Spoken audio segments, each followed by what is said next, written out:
podcast is part of the Sports Social Podcast Network.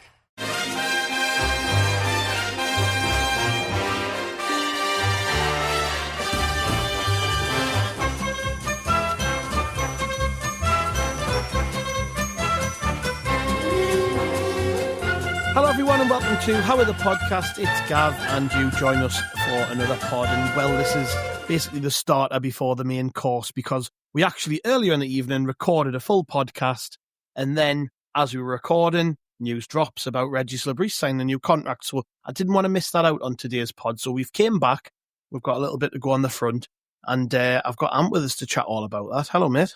Hello mate, you alright? Yes. A little peek behind the curtain for the listeners there, and also another peek behind the curtain.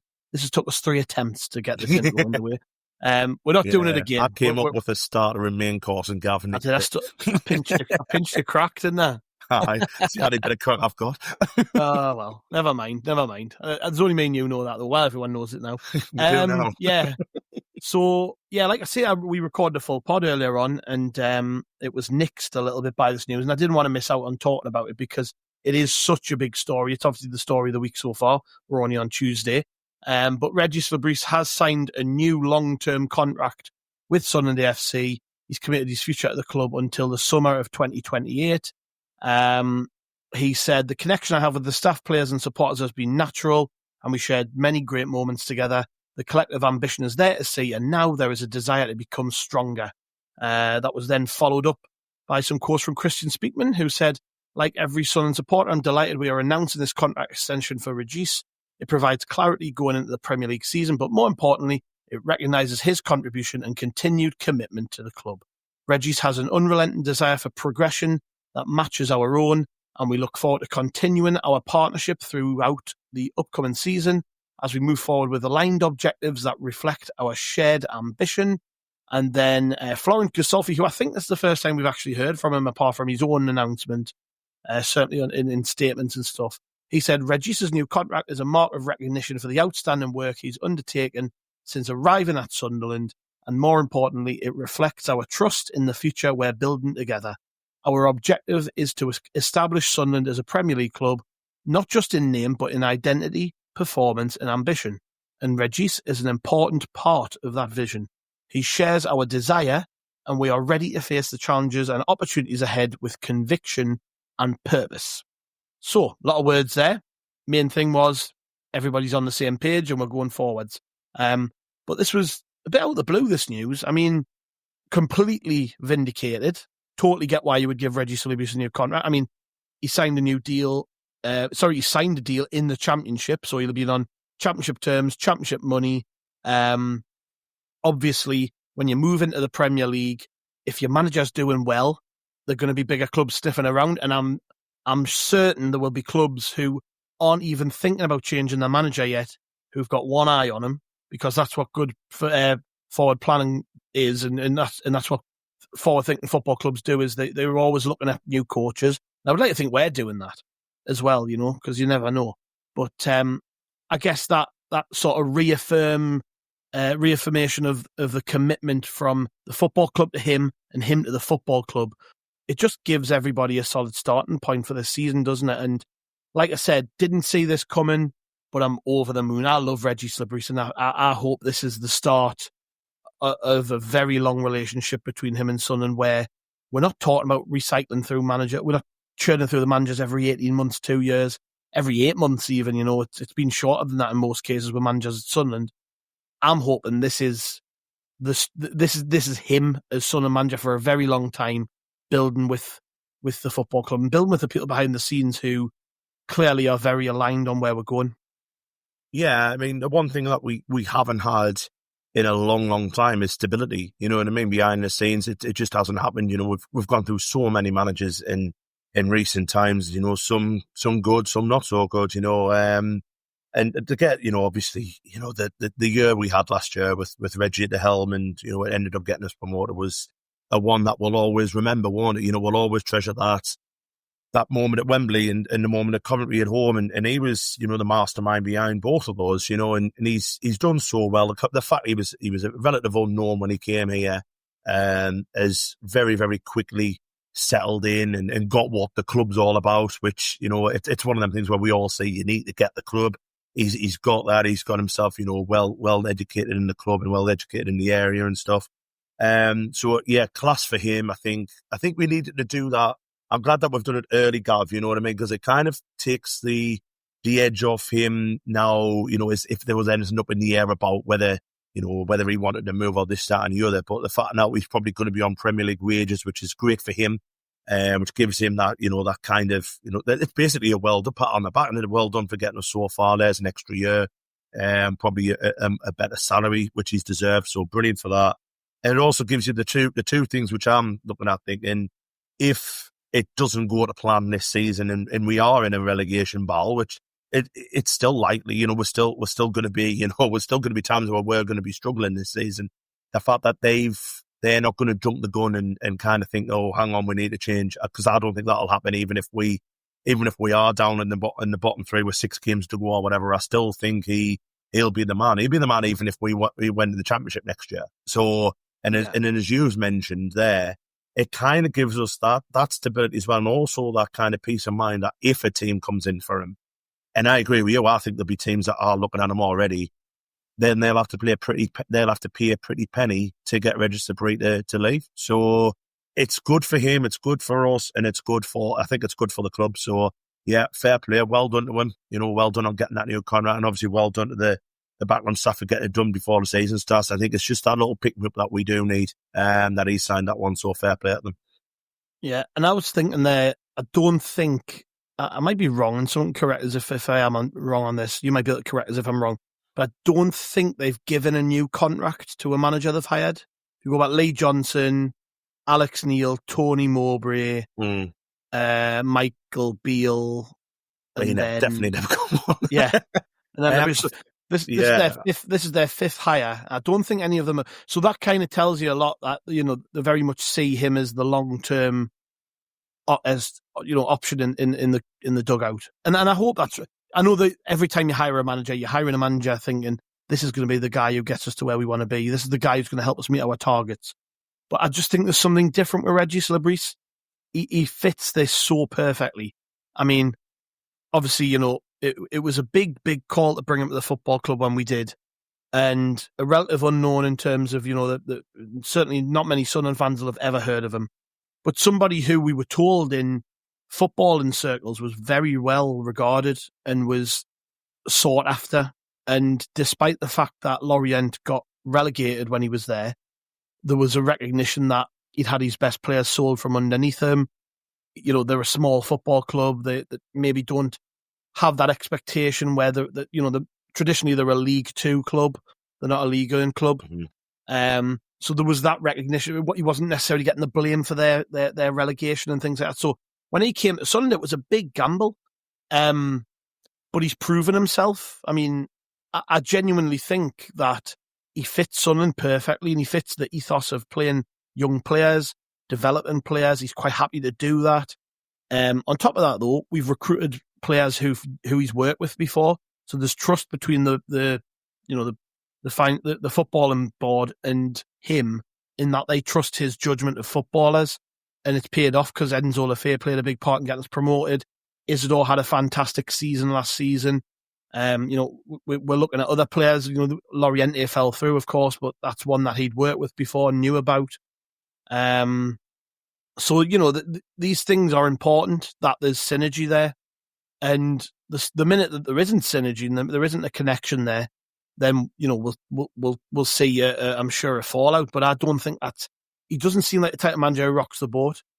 And maybe in this modern day, that's what you need, is somebody who's just, you know, a vital cog in the machine, but not necessarily the most vital cog in the machine.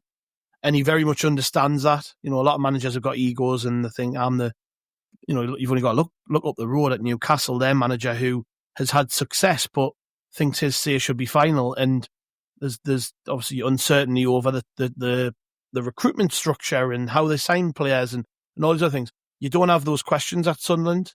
It's very much a case of Régis Le Bris as part of a team who on the footballing side all have a role, and they're all just as important as each other. And I bet you there's not many coaches out there who, one, would be happy with that, but two can thrive in that situation. So I just think, I was talking to somebody earlier about this. I was out walking my dogs and I seen a couple I know who support Sunderland, and we were talking about this. And I was saying, look, if you've got the right manager, you stick with them.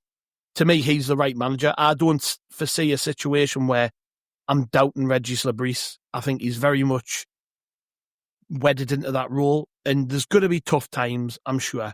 You know, we're going to have a hard season this season, but I reckon if you find someone who's perfect, who feels perfect for that role, they need time, and that isn't just a year. That's 3, 4, 5 years. And in my lifetime as a Sunderland fan, we've only ever had Peter Reid, who was given that time, and that's a scandal. Really, it's absolutely horrendous.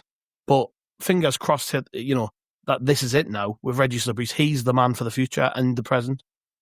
Definitely, you want it to be like kind of the Gen Z's Peter Reid, don't you? You know what I mean? Because you're right, we haven't had anyone who's had you know, the kind of the trust of everyone in the background than what really had under Bob Merry, and even that ended up, you know, going the wrong way. But and you are right, it is an absolute disgrace that, you know, 23, 24 years later, we still haven't had, you know, a manager where it's been, you know, a 100% trust between manager, owner, sporting or whatever it is. And who's the longest serving manager in that period? I'm just trying to think. Would it be Bruce, do you think? A couple of years, Bruce or Roy Keane, a couple of years, one there, but I'm just looking now. I think Mick McCarthy. Yeah.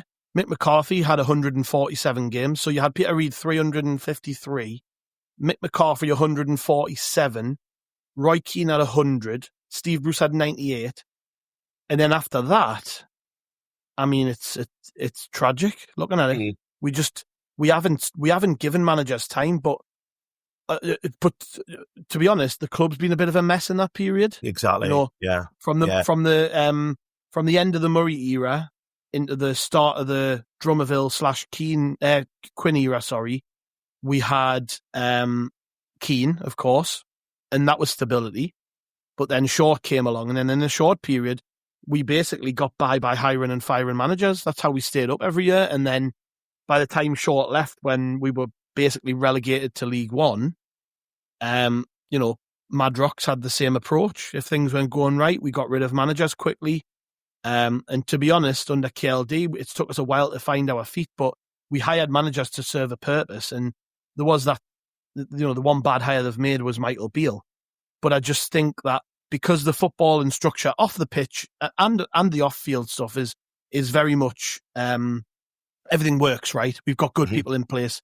You know, KLD's involved on the football inside, but he's hired Gisolfi and Speakman, who are specialists at what they do, and they've proven they're good at it. Recruitment's not a problem. We've got good recruitment. You know, even this summer, we've added coaches to the setup. We've brought in strong leaders on the pitch like Xhaka. Yeah. So I think once you've got that, if everything around the head coach is good and working in tandem and kind of, you know, aligned, that's a word Speakman uses a lot, aligned, but it's true. Everything else is aligned, then it makes the coach's job in the middle there a lot easier. And providing everything stays aligned, there's no reason why Régis Le Bris can't be Sunderland manager for a very long time.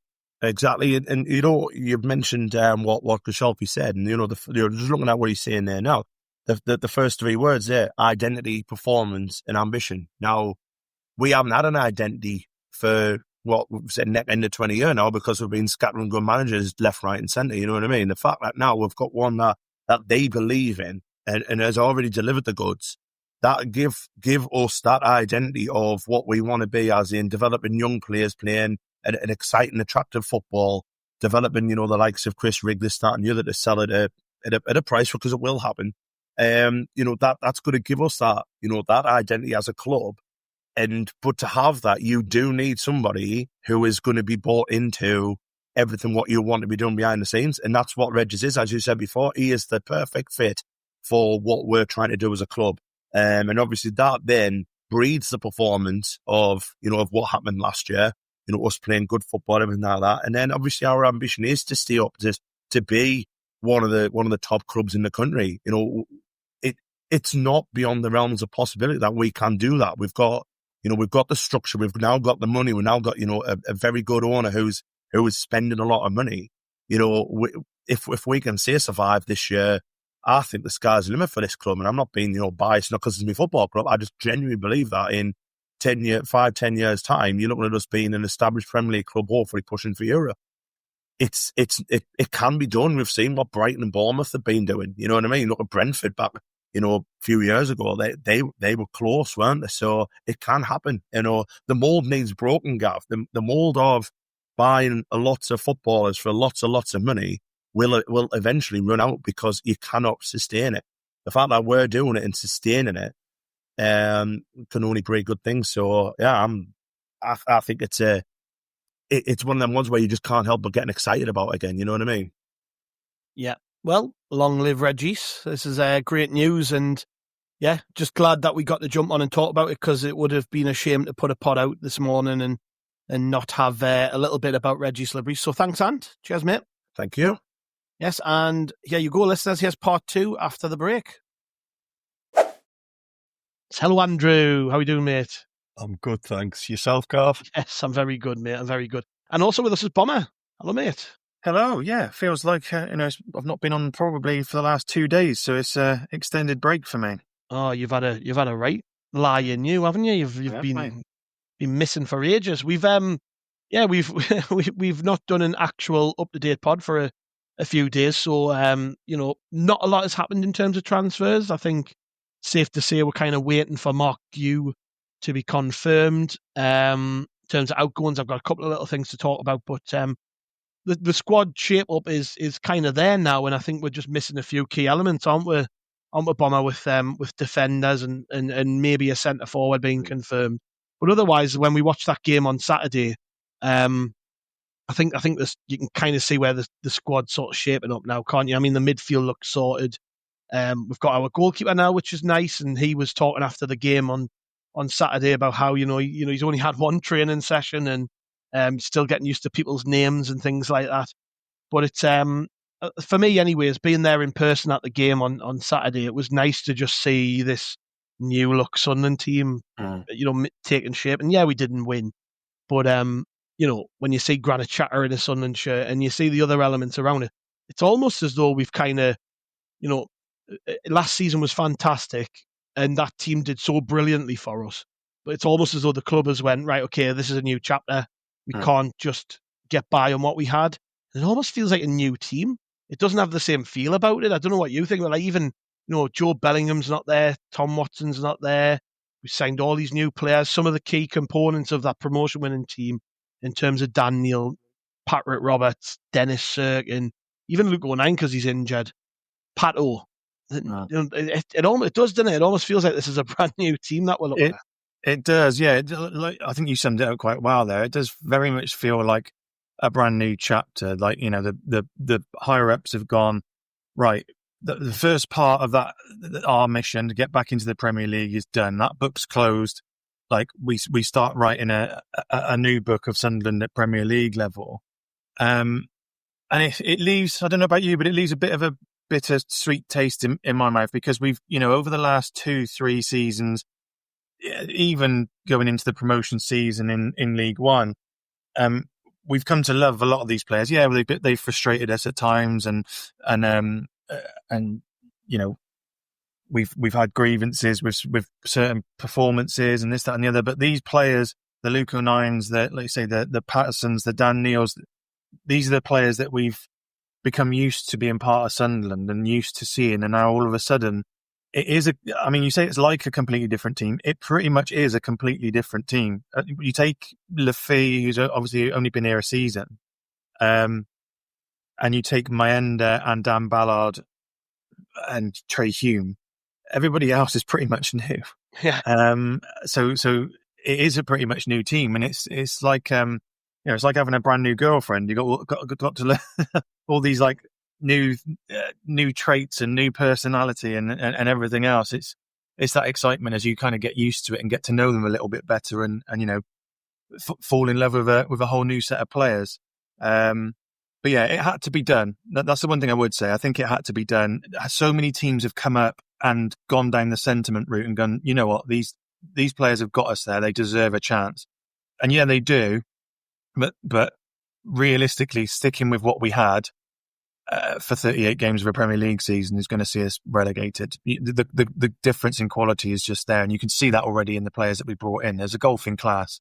No disrespect to Alan Brown, but there's a golfing class between Siddiqui and Habib Diarra than there is to Alan Brown. So yeah, had to be done. A little bit sad, but also really exciting.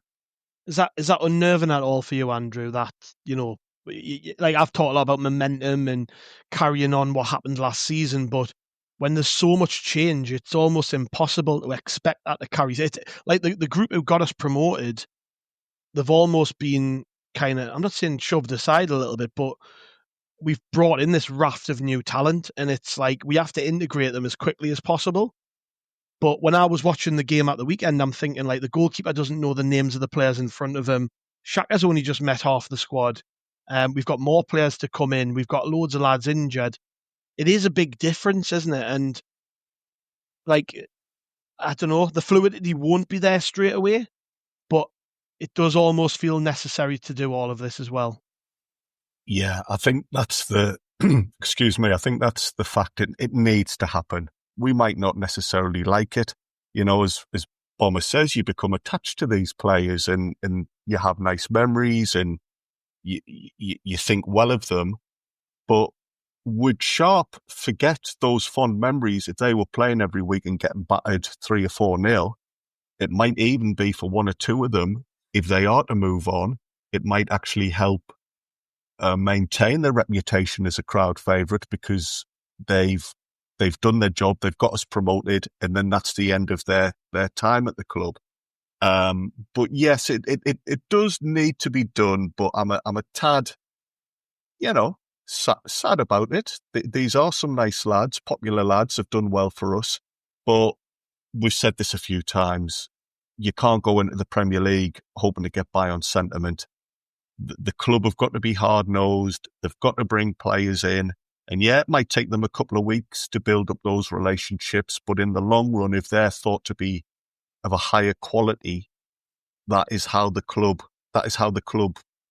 progresses. If we just signed a load of reserves and standbys to kind of like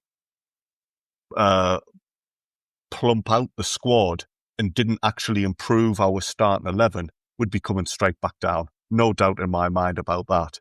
So we do have to go through this process, and it's not nice, but it looks as if the club's doing it in the right way and treating people properly.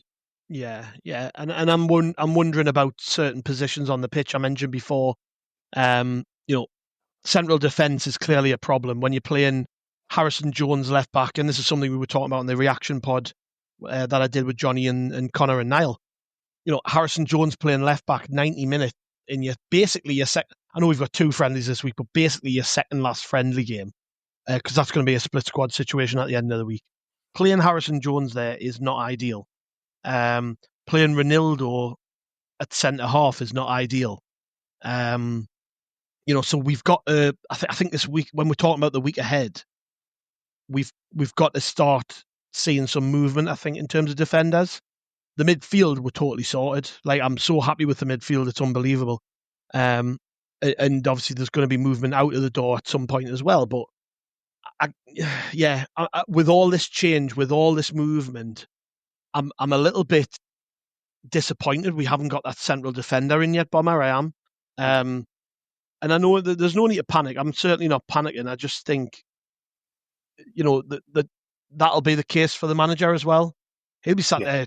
He'll be asking questions of Speakman and Gisolfi and saying, I need this defender in. I need 2 defenders in even.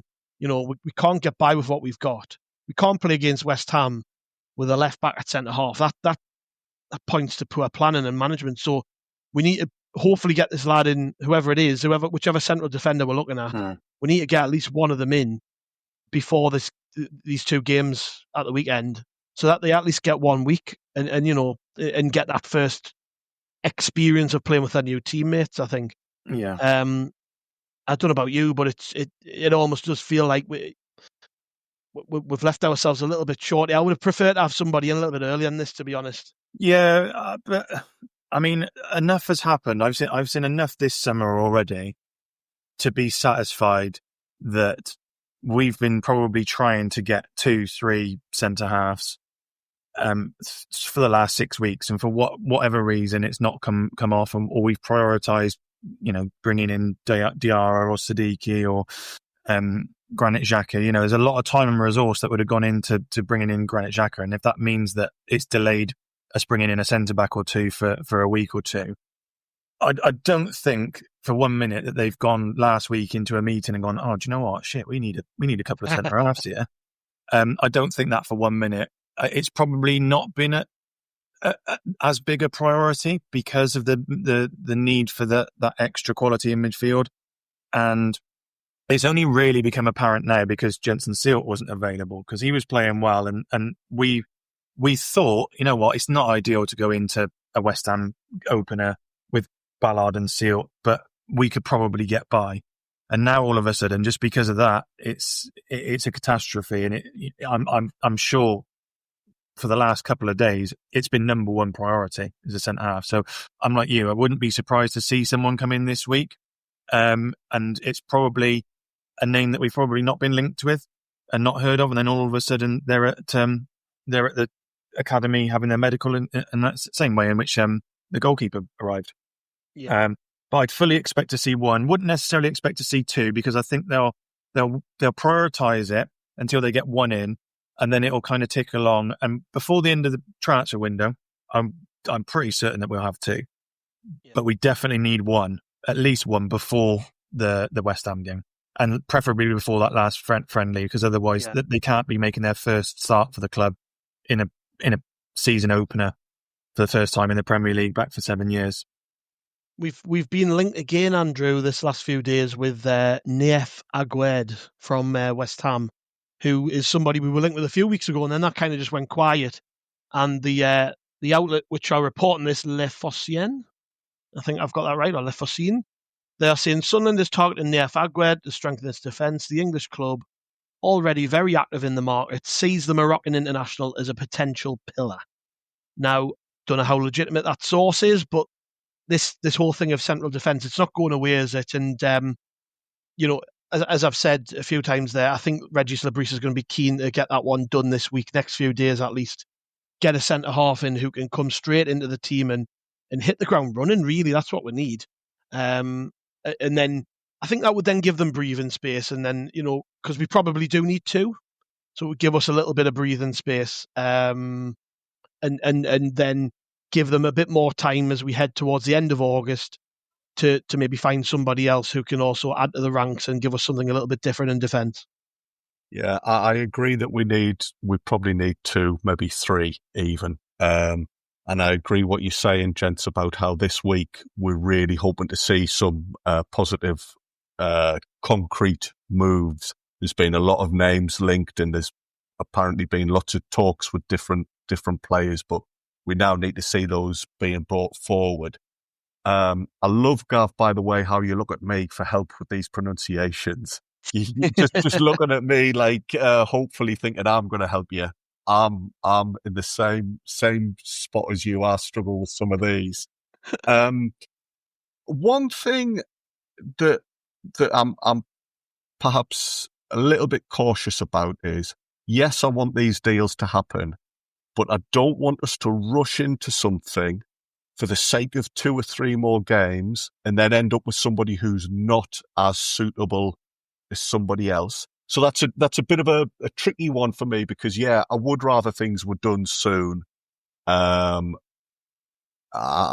am perhaps getting a little bit impatient just as a fan, but if I was somebody from within the club, I could see why they just want to be 100% sure. Yeah.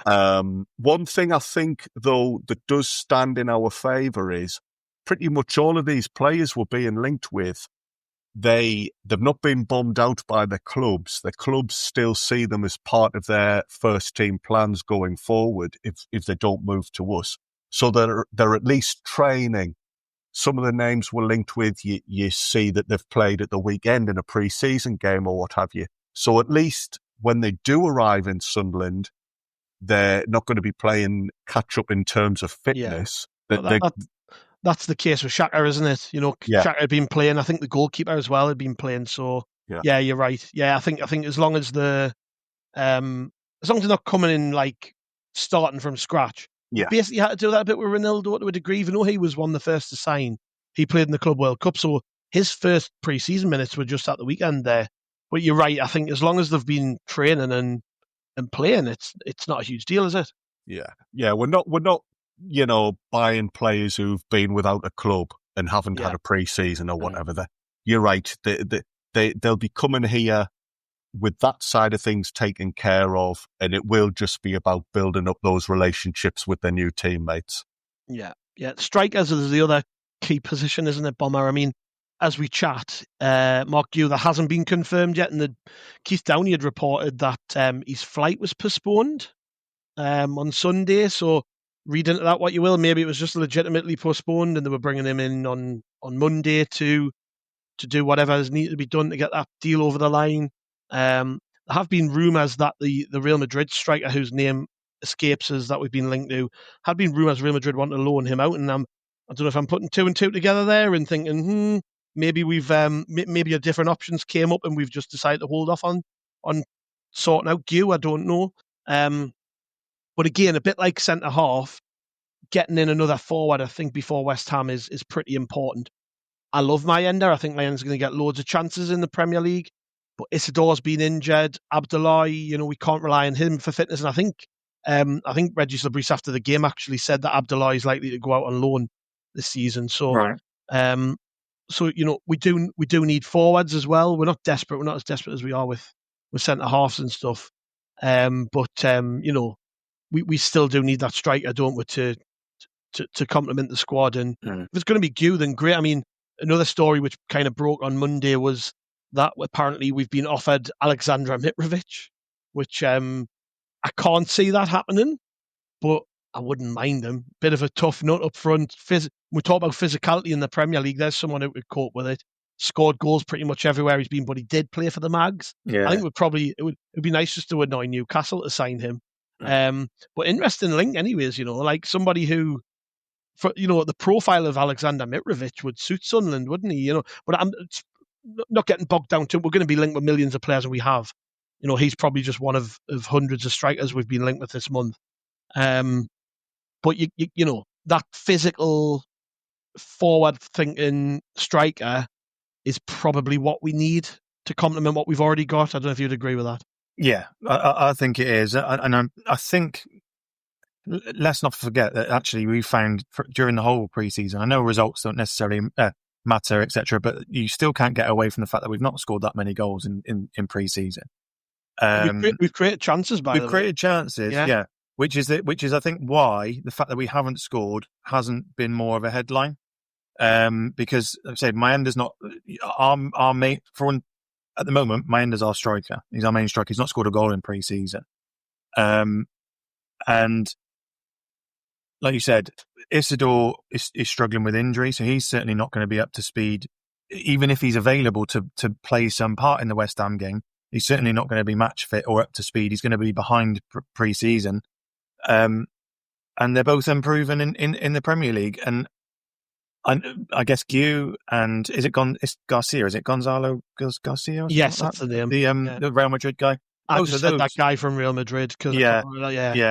So both of those are improving in the Premier League. Mitrovic, not so much. I mean, for me, if we were offered Alexander Mitrovic, I would take him all day. I think 30. I know, it's ridiculous. It feels like he's like 50 years old. Yeah, before we came on, I was saying, I can't believe. I looked. He made his debut in 2011, and he's 30-year-old. So he's been playing for 14 years. He's been playing since he was 16. Yeah. I mean, he probably looked like he does now when he was 16. Yeah. You know what I mean? His face is finally catching up to his age.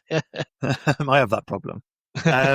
So, but I don't know if it's me not being native to the Northeast and not being native to Sunderland that makes it a little bit easier for me to swallow, possibly, because I've got no doubts that there'll be fans listening to this going, "We having fucking Mitrovic, we're having that mag bastard in our club." I'd take him in a heartbeat. If it's a difference between us staying up or going down, he can score a hat-trick against the Mags and not celebrate a single goal for all I care. If he's the exact sort of player that we need, kind of pushing Mayenda and Isidore, but effectively helping our season and helping us stay in the Premier League. The other two are exciting in prospect, but again, it's you don't really know, do you? You don't really know, and they would both be loan deals as well. So you always have that little bit of, I guess, trepidation or doubt of how committed loan players are to the cause. Just because you know that they're going to go back to their parent clubs, and those being Chelsea and Real Madrid, they're not exactly small parent clubs that you're going to go back to. But it is an area that's of growing concern, particularly because we are carving out those chances and they're not being put away.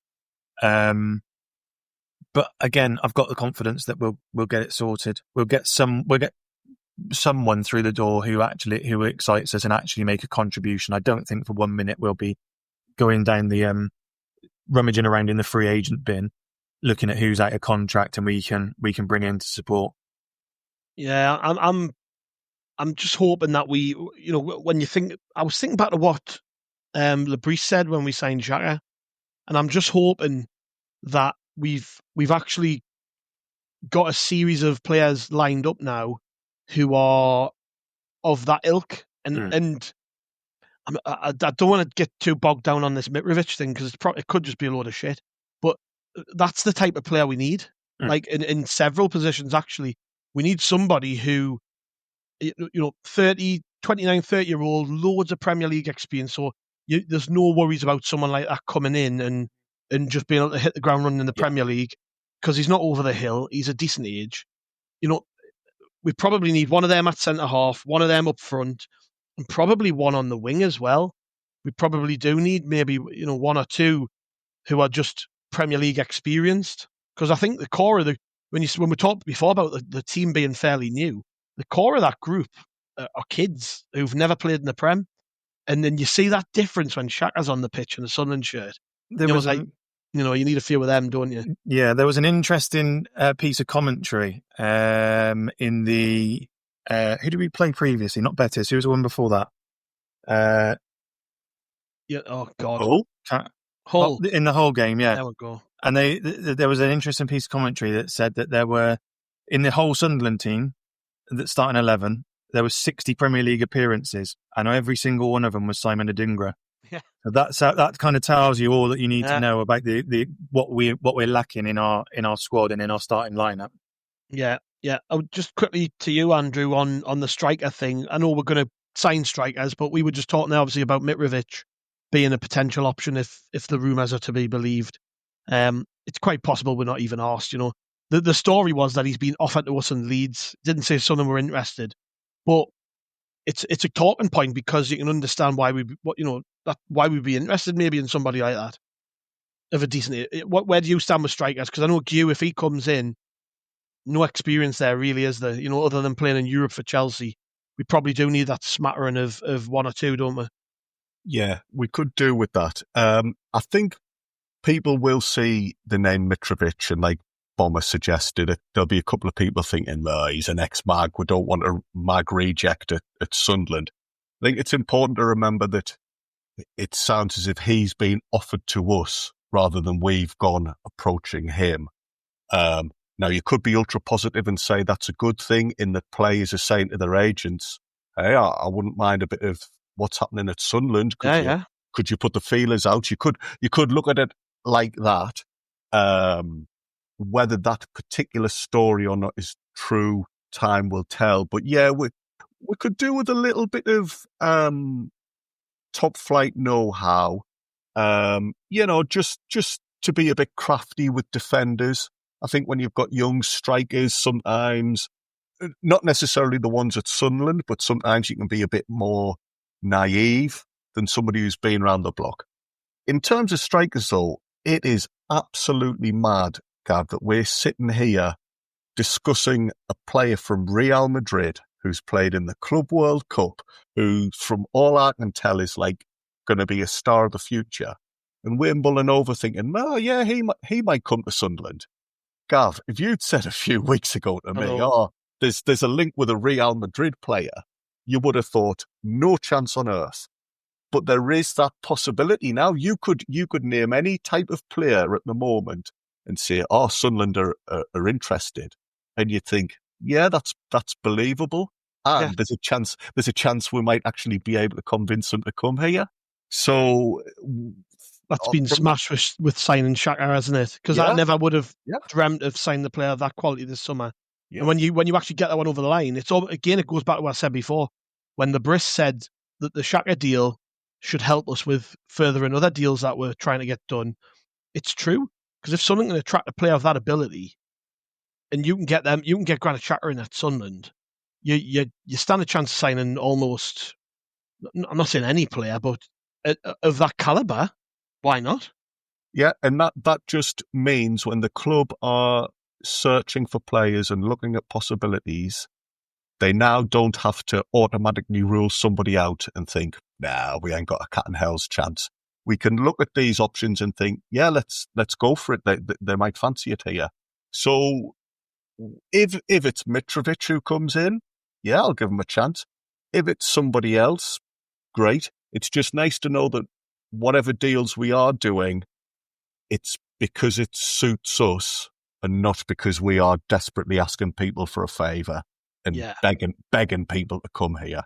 Yeah. Well, just to bounce off what we've just said there, really, Bomber, when I saw us linked with Lois Openda the other day, I wasn't shocked because I was like, one of the best strikers in Europe, why not? And obviously it's been poo-pooed. I think Régis Le Bris flat out came out after the game at the weekend and said, nah, we're not in for him. But it didn't shock us when I seen that name linked to Sunderland. So, there is a point in that, isn't there? Just the fact that you've said those words, it didn't shock you, says all you need to know, really. I mean, like you've suggested, and Andrew just suggested, there's not really any name, bar like the elite. We're not going out and taking Erling Haaland off of Man City. We're not that daft to think that. But, there's not really a name that feels at least beyond reach for us at the moment. And like I say, outside the world elite, top 20 in the world, those sorts of things. Because, the Openda links, he's a Belgian international. He's RB Leipzig, scoring goals in the Bundesliga.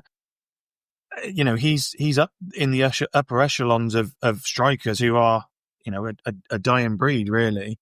And like I said, just the names that we are linked with, the Mitrovics, the Granit Xhakas, it's the Lois Opendas. It's mad. It is mad to think that here we are, 7 years after putting up with the likes of the Gilibogis and that of the world, that we're talking about signing fully fledged, well-regarded international footballers to our football club, which hasn't happened certainly for as long as I can remember. Yeah.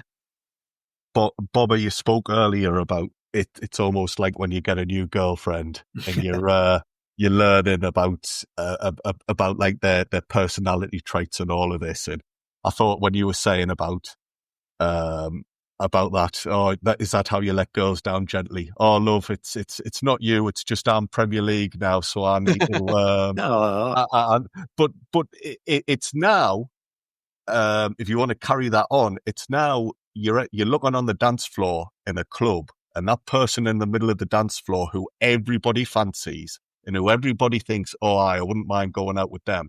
Sunderland are now able to think, oh, might go over there and have a little crack on with them, We've had our turkey teeth done and new frills and all that. Blow up, yeah. I'll, knock back a bit of a drink for Dutch courage and then go over there and show your best dance moves and see if you've got half a chance. Get your photo Granit Xhaka out on your phone. Is that what you do, Bomber, to impress? That's what I do, mate. Aye.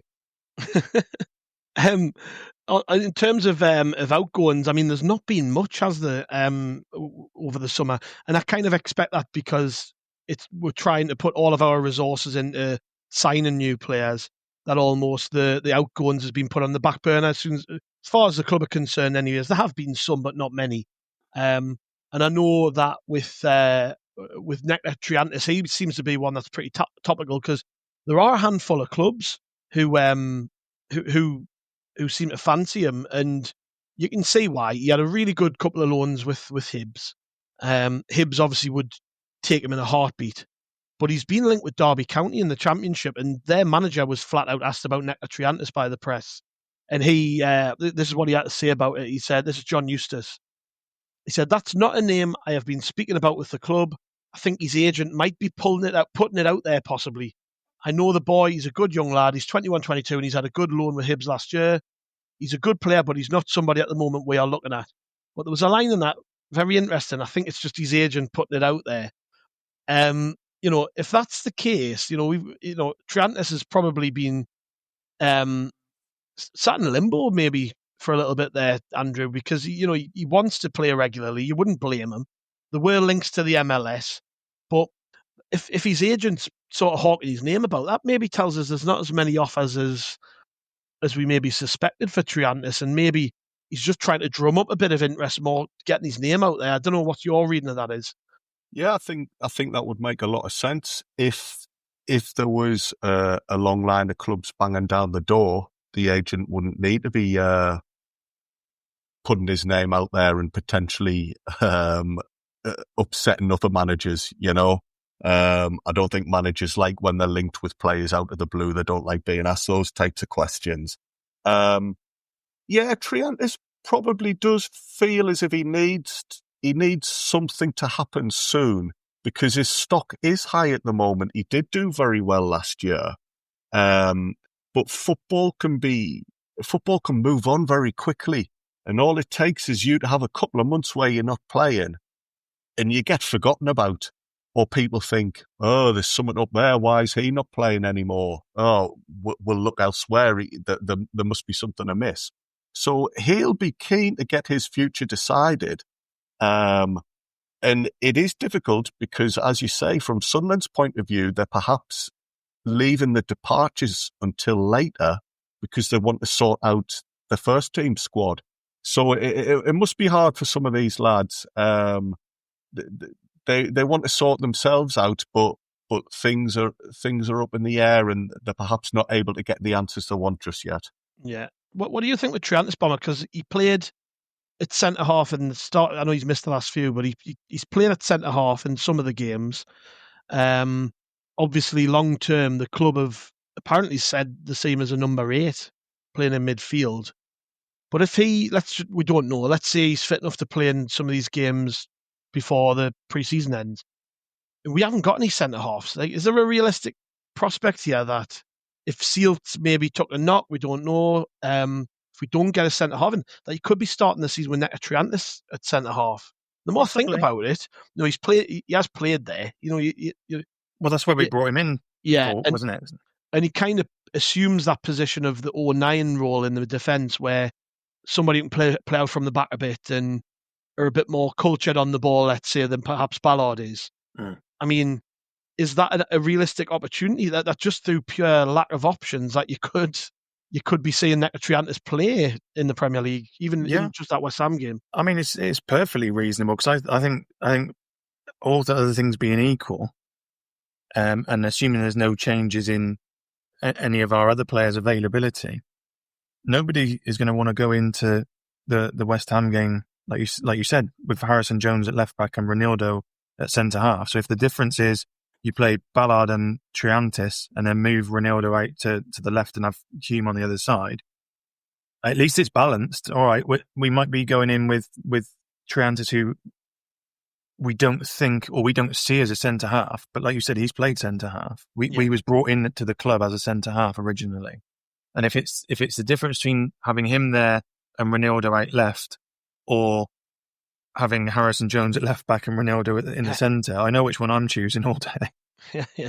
Yeah. I'm not like saying that's a long-term solution, Andrew, and it maybe highlights what we said before about this frustration about not having a central defender in. That I'm thinking about Nectar Triantis playing there against West Ham. It's not ideal. Even Jensen Sealt's not ideal. I mean, he's looked okay. I think he started pre-season better than he has sort of the middle part of it.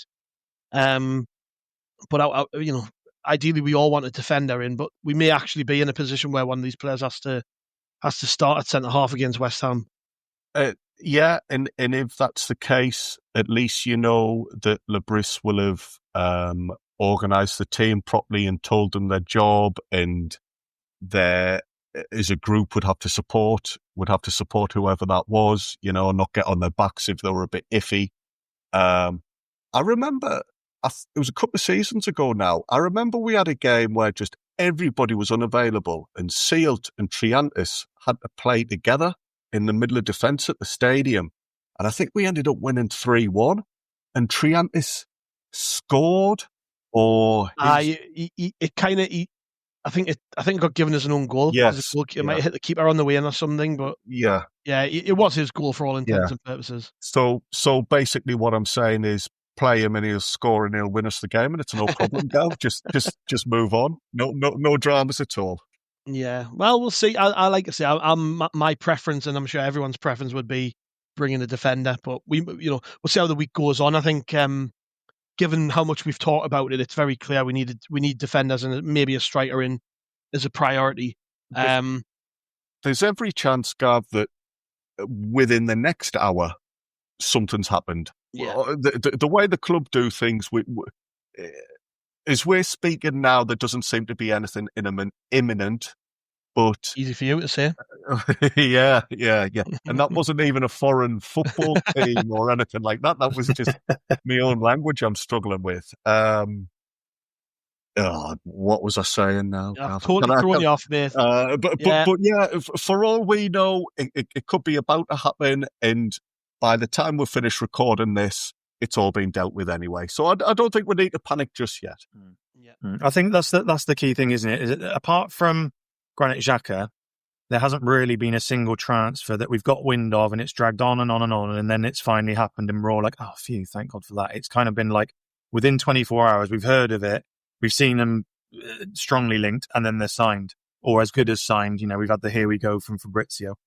And I think that'll happen again. And like you said, by the time this goes out and people have started listening to it, we might have had a bulletin from Romano saying that we've got Guiu and Gonzalo, and there's another centre, John Lucimi's all of a sudden. He would be the only one, I think, actually. He would be the only one that if we signed, it would be one that's dragged on pretty much all summer that we've heard of. But I think that's, Andrew's right, that's how it'll happen. We'll hear about it, and 24 hours later it's done.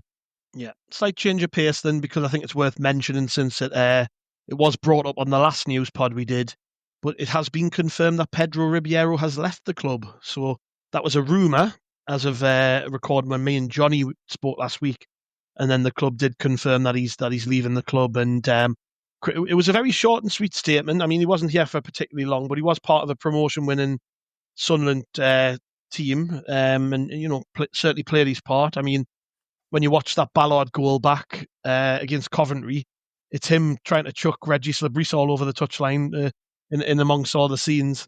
But Christian Speakman had this to say. He said, following the recent restructure within our coaching team, we have been in regular dialogue with Pedro and agreed to mutually part ways. So, I mean, that one's interesting, because we've brought in other coaches, and you probably never find out, but was there a difference in opinion? Was there maybe a case of, Le Bris has assessed it after a period and went, maybe doesn't work so well with me and this guy. I know the rumour was he wants to go back to Portugal to manage, but that's probably a very managed statement. That it's like, you're not going to come out and say, he wasn't particularly well liked, or he didn't get on well with the manager, or the players didn't really take to him. It sounds better to say he wants to continue being a manager back in Portugal. When you look at his management career in Portugal, it wasn't exactly glittering. I mean, he's had jobs, but he didn't last very long in them, and they were all lower league jobs. So I'll take that one with a pinch of salt. But I don't know about you, Andrew. Not a massive, not sort of like something I'm going to stew over too much. But Pedro Ribeiro, again, Christian Speakman went on to say thank him for his contributions and all the rest. But he was part of that sort of promotion, wasn't he? So we do have to thank him for that. Definitely. Assistant head coaches and what have you now are very different to in the past. Everybody knew Bobby Saxton or Viv Busby, for example, because they were very public facing and what have you. We don't really know what this lad did on a day-to-day basis. It seems as a group of coaches, they worked well. Like you say, when Sunderland scored a goal, there would be celebrations on the bench. So everybody appears to be committed and getting on. But it's hard to know exactly what we will and won't miss by him leaving. And for all we know, these lads who were brought in 2 or 3 weeks ago, they maybe were already brought in with a view to Ribeiro kind of being phased out and moving along. So it might be that now there's no issues, there's nobody having to take on extra roles because we've already kind of done that more fluidly and eased him out of the picture. So I'm good luck to the lad. If I see his name anywhere, I will always think, oh yeah, he was part of the group that helped us get promoted. But I don't think the way we've responded to departures in the last couple of years has been really positive.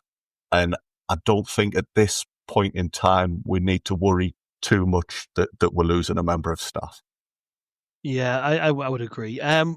Quickly before we leave, I don't know if you saw this, but the club have announced the under-21s as fixtures for the Premier League International Cup and the National League Cup. So as well as playing in the PL2, we're also going to be a part of 2 other competitions this season, which is why we're not in the... I don't even know what they call it now, so we just call it the ESL Still the Trophy. Papa John's.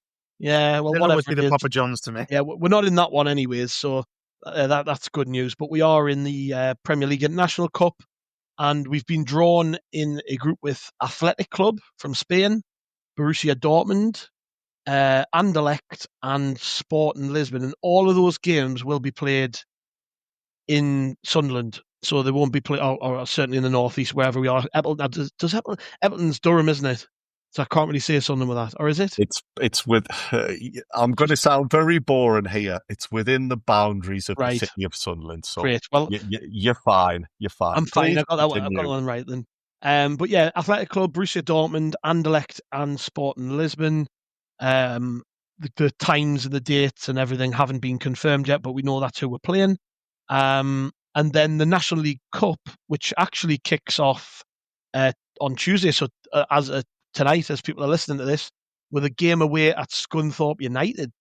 And they're actually full teams, so we're playing the men's teams rather than the under-21s teams. So Scunthorpe United, which is funny to me just because they were a league opponent of ours not that long ago when we were in League One, and now we're sending a bloody under-21s team to play them in a cup. But that game is the first opening game of the National League Cup away at Scunthorpe. And then we have games coming up in September against Boston United. Boston United, did we once play there for some reason? I think we played them last season in this competition. Right. If memory serves me. Okay, you might be right with that one. And then in October, we've got a game away at Gateshead. So we'll be playing the first team of Gateshead. And then in November, we play Halifax Town. So if anybody's interested, anybody wants to go along to the Scunthorpe game tonight, if you're in the area, there you go. You can go watch some Sunderland players playing against a men's team and hopefully putting them to the sword. That would be nice. Other bits and pieces, I saw that the women's team played Celtic in a friendly at Epplton at the weekend and won 2-0. Eleanor Dale and Katie Watson with the goals. And just to round off on this one, Lamine Coney has announced his retirement from professional football. And in his statement, he did stick a little line in there about Sunderland. He said, "A huge thank you to Big Sam in Sunderland, who had offered me the chance to live a dream, to play in the Premier League and to be, in the time of an evening, the hero of a stadium," which, of course, he'd be talking about that Everton game when his 2 goals helped to send down Newcastle and keep Sunderland up in the process. And I'll never get tired of mentioning that we did technically relegate Newcastle by winning a game which they weren't even playing that night. So if any mag ever says, well, it's about the full season, no, we relegated them, and we've got in part Lamine Coney to thank for that one. So that's it for today. Anyways, I don't have any more news. You can guarantee as soon as we stop recording, something will happen. We'll sign a centre half and a striker, and this whole podcast will be null and void. But hopefully it's still worth listening to. Thank you very much, Bomber. Been a pleasure, mate. Thank you, mate. As always, yeah. Yes, and thank you, Andrew. Appreciate it, mate. Brilliant. Cheers, gents.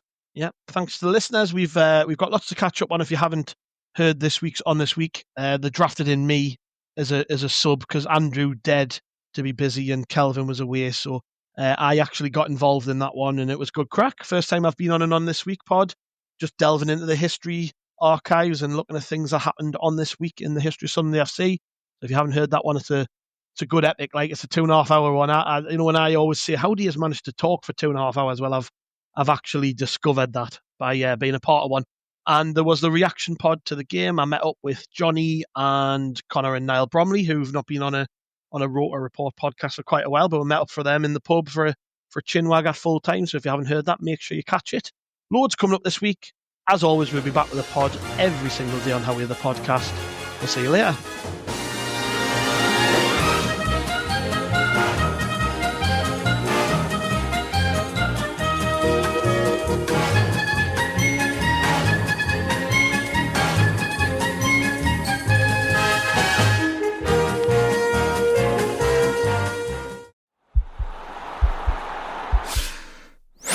This podcast is part of the Sports Social Podcast Network.